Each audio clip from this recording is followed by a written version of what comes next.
So today I'm going to talk about this gray group, which is the noble gas. People will think this group is boring for my collection because these vials are all empty, but the noble gases are pretty interesting. They're very non-reactive. Some of them I only react with one thing, and I say one, and not even form compounds of their own kind. And let's get started. So for helium, this vial is empty. As you know, helium can be found in the atmosphere, but in very tiny amounts because it is 2 times lighter than air, and most of the helium floats away from the atmosphere into space. Most helium leaks out in volcanic rocks, and scientists capture that helium leaking out, and they store it and collect it for later use. And by the way, this is the same gas used in balloons. For neon, this is empty as well. If you know that neon can be something called so-called neon signs. The orangey red color of electrified neon is like the other colors, blue, white, purple, are not from neon. They're called neon lights because neon is the one that's most commonly used. Because it creates like an eerie orange glow in the night. And by the way, helium has a pinkish purple.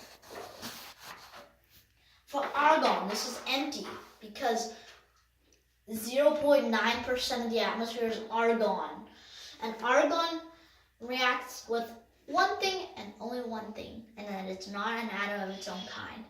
It only reacts with fluorine, which if you remember one of my episodes, fluorine is dangerous and can only made to react under that in labs. So unfortunately, I cannot do that.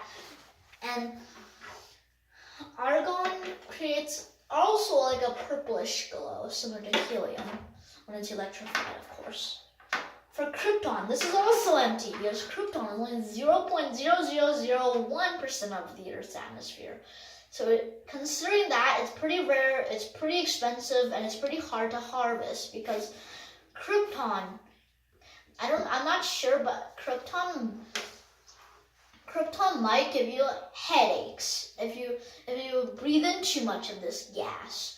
Krypton creates a very bright white glow when it's electrified, and that's why krypton is doing display signs. We're nearly done. For xenon, this is considerably also empty because xenon is only 0.000001% of the Earth's atmosphere, which is xenon is one of the heaviest gases. In fact, it's so heavy you can float NaC on top of this gas. And if you don't know, NaC is NaK, or sodium potassium alloy.